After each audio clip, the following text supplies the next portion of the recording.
के लिए स्टैचू लगवाया है? कौन से महापुरुषों के लिए उन्होंने वो किया है, पार्क बनवाए हैं? कौन से महापुरुषों के लिए उन्होंने अपने आइडियोलॉजी में शामिल किया है? चमचागिरी के अलावा कुछ रहा है संजय कुमार के पास? कुछ नहीं रहा। अच्छा, कौन जीत रहा है कल के, कौन जीत रहा है कल के चुनाव में खान साहब? ये मैं कह नहीं सकता हूं। अच्छा, कौन जीत रहा है, लेकिन ये सरकार बनेगी, बिना बसपा की सरकार नहीं बनेगी। ओके, हाँ महिमा जी, पहले आप जवाब देना चाह रहे थे, उसके बाद आ रहा हूं प्रदीप। बोलिए, जवाब दीजिए। आप ही पर हमले हो रहे हैं सारे इन रीजनल पार्टीज के, छोटी पार्टियों के। मैं सबसे इसी से पता चलता है कि परिणाम क्या आने वाला है, पहली बात तो।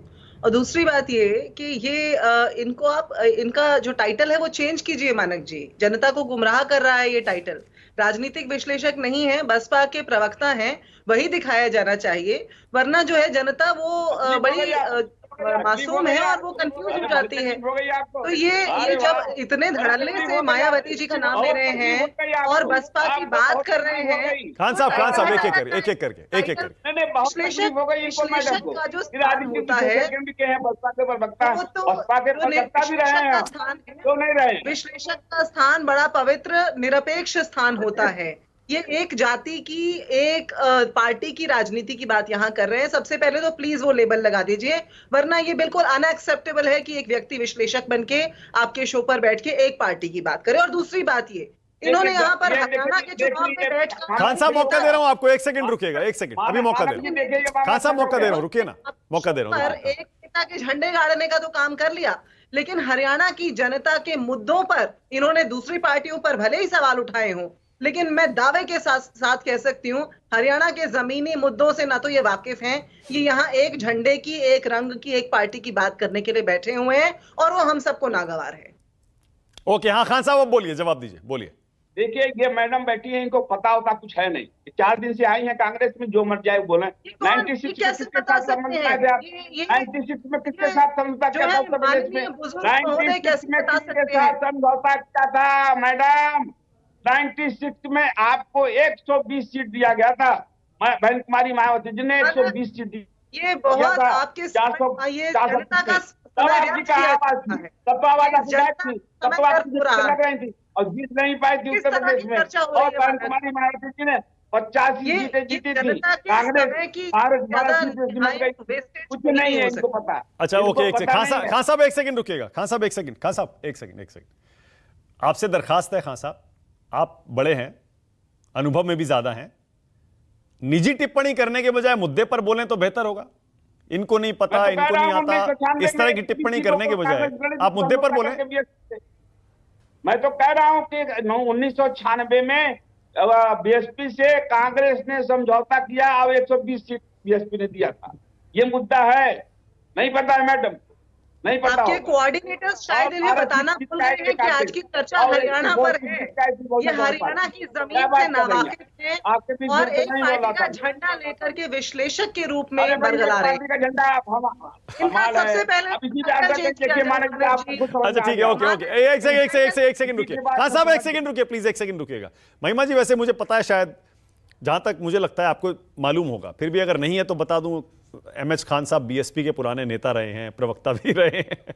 अब बीएसपी में कोई प्रवक्ता है नहीं, अब बीएसपी में कोई प्रवक्ता है नहीं। हाँ, तो उसी देखिए, नेता बसपा कह ले खुद को, लेकिन विश्लेषक ना कहें। हाँ। विश्लेषक का स्थान एक निरपेक्ष स्थान होता है। ये जनता के साथ धोखा है। अगर आप विश्लेषक के नाम में एक पार्टी के नेता को बिठाते हैं तो जनता के साथ धोखा है। जनता ना ऐसे माफ करेगी ना ऐसी पार्टी को माफ करेगी। ठीक है, ओके। और देखिए, अब खान साहब ने प्रदीप भंडारी को भी लपेटा। अभी मुझे प्रदीप को भी मौका देना पड़ेगा। प्रदीप को भी वो कह रहे हैं पहले एंकर थे बिल्कुल थे, अब बीजेपी ज्वाइन कर ली। हाँ बिल्कुल कर ली। हाँ प्रदीप बोलिए, जवाब दीजिए। देखिए, मैं मानक जी कहता हूं, खान साहब बड़ा सीनियर व्यक्ति हैं, मैं उनकी इज्जत करता हूं, पर हम ये किस तरीके का डिस्कोर्स चाह रहे हैं। कोई भी व्यक्ति राजनीति में किसी ना किसी प्रोफेशन से आएगा, और हाँ, मैंने एक राष्ट्रभक्त पार्टी को चुना और मैं राष्ट्र की सेवा कर रहा हूँ, राष्ट्र का नौकर हूँ। खान साहब बिल्कुल हूँ और हाथ जोड़कर रहूंगा। बिल्कुल सही कह रहे हैं आप। पहले जब मैं अपना प्रोफेशन करता था तो उस पर प्रति ईमानदारी से करता था, अभी मैं कर रहा हूँ, तो अब उस पर मत जाइए, डिबेट मैं नहीं हूँ। पर मैं एक बड़ी बात कहना चाहता हूँ मानक जी, अभी 15-20 मिनट पहले कुमारी शैलजा जी का एक लेटेस्ट ट्वीट आया है, जो उन्होंने एक इंटरव्यू दिया है एक एजेंसी एएनआई को, जिसमें वो कहती हैं कि कांग्रेस पार्टी के अंदर इस वक्त जो है राहुल गांधी को नहीं पता, अब सोनिया गांधी इतना इंटरेस्ट नहीं ले रही जितना वो लेती थी पहले वो पूरी कमांड में थी। टिकट डिस्ट्रीब्यूशन हमारी पार्टी में इस बार हरियाणा में सही तरीके से नहीं हुआ है। ये देखिए, ये आज का है मानक जी, और आप मुझे बोल रहे हैं हरियाणा में हम इतने कॉन्फिडेंट क्यों हैं? ये है कांग्रेस पार्टी की दलित नेत्री जो कह रही है कि कांग्रेस पार्टी में टिकट डिस्ट्रीब्यूशन खराब हुआ है, सोनिया गांधी जी इंटरेस्ट नहीं ले रही है, और इसीलिए आप समझ सकते हैं कांग्रेस पार्टी का हाल क्या है। पॉइंट नंबर 1, अब मैं आपको बता, इनमें आपस में इतनी लड़ाई है। हुड्डा जी तंवर जी को इसीलिए लाए जिससे कि कुमारी शैलजा को काट सके, और ये आज का स्टेटमेंट हो सकता है, और इसीलिए दलित हरियाणा का जवाब देगा। अब मैं तथ्य की बात करता हूं। महिमा जी ने तथ्य की बात करी, तथ्य की बात करता हूं। अगर आप पैडी, ज्वार, बाजरा, रागी, मेज, तुअर, मूंग, उड़द, ग्राउंडनट, सनफ्लावर, सोयाबीन, सीसम, निगर सीड, कॉटन, कोई भी आप सीड उठा के देख लीजिए, एमएसपी जितना हमने किसानों को दिया है यूपीए सरकार से ज्यादा दिया है। हम 24 फसल में एमएसपी की बात कर रहे हैं, 2 से 3 फसल में एमएसपी की बात कर रहे थे। हम हमारे दलित किसान भाइयों को एक ट्रैक्टर के ऊपर 1 लाख रुपए सब्सिडी की बात कर रहे हैं। तो आप कोई भी मुद्दे पे आज मेरे साथ महिमा जी या कांग्रेस डिबेट कर ले, किसानों का सबसे ज्यादा भला भारतीय जनता पार्टी नहीं है। कांग्रेस पार्टी के समय MS स्वामीनाथन कमेटी में एक भी नहीं था। ओके प्रदीप, महिमा जी, प्रदीप बिल्कुल सही कह रहे हैं। कुमारी जी का जवाब। बिल्कुल महिमा जी, प्रदीप बिल्कुल सही कह रहे हैं। मैंने भी अभी चेक किया, कुमारी शैलजा हर दिन इंटरव्यू दे रही हैं, और इस बार तो उन्होंने एक कदम और आगे जाकर टिकट डिस्ट्रीब्यूशन पर सीधे सीधे सवाल खड़े कर दिए। वो कह रही है ticket distribution committee could not deal with the situation properly. मतलब सही नहीं हुआ टिकट डिस्ट्रीब्यूशन। कह रही है सोनिया जी इंटरेस्ट ले नहीं रही है और राहुल गांधी को पता नहीं है। जवाब दीजिए। देखिए मानक जी, वसीम बरेलवी कहते हैं कि ये लोग औरों के दुख जीने निकल आए हैं सड़कों पर, अगर अपना ही गम होता तो यूं धरने नहीं देते। भाजपा का जो आज दुख है वो जग जाहिर है।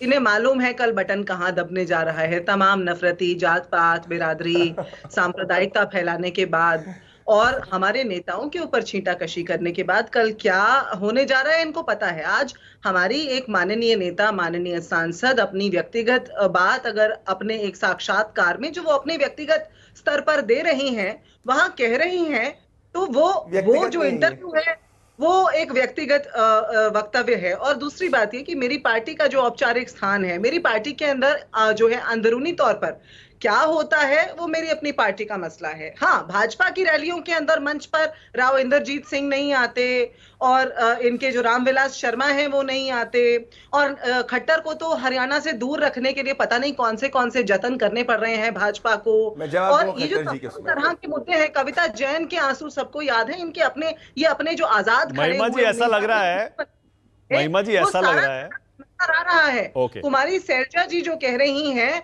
उस बात पर कल वोट ना पड़ने जा रहा है ना कटने जा रहा है, वो एक व्यक्तिगत बात कर रही हैं और तमाम तरह के नेता महिमा जी ऐसा लग रहा है महिमा जी रुकिए ना, मैं तो कह रहा हूं ऐसा लग रहा है अशोक तंवर को लाकर वो जो आपने किया ना सेल्फ गोल कर लिया, और ज्यादा नाराज हो गई हैं ऐसा लग रहा है कुमारी शैलजा।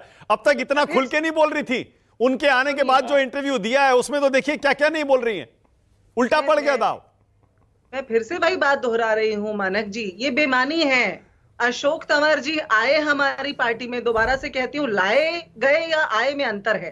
वो हमारी पार्टी में आए, और भी नेता आएंगे। भाजपा का तो जो इस्तीफों का शतक है उसकी इस बार खबरें चली पूरे देश भर में, लेकिन इस सब के ऊपर चुनाव नहीं टिका हुआ है मानक जी। मैं दोहरा देती हूँ, कल जो हरियाणा की जनता है वो परिवर्तन के लिए वोट देने जा रही है। भाजपा कल अपनी खाट लेकर के बाहर भागने जा रही है, खाट खड़ी होने जा रही है।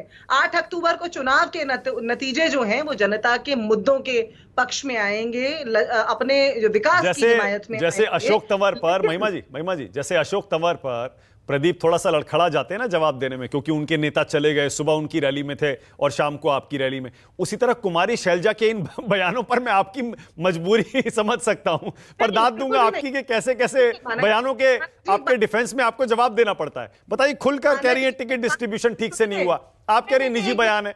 कुमारी शैलजा इतनी बड़ी नेता है आपकी।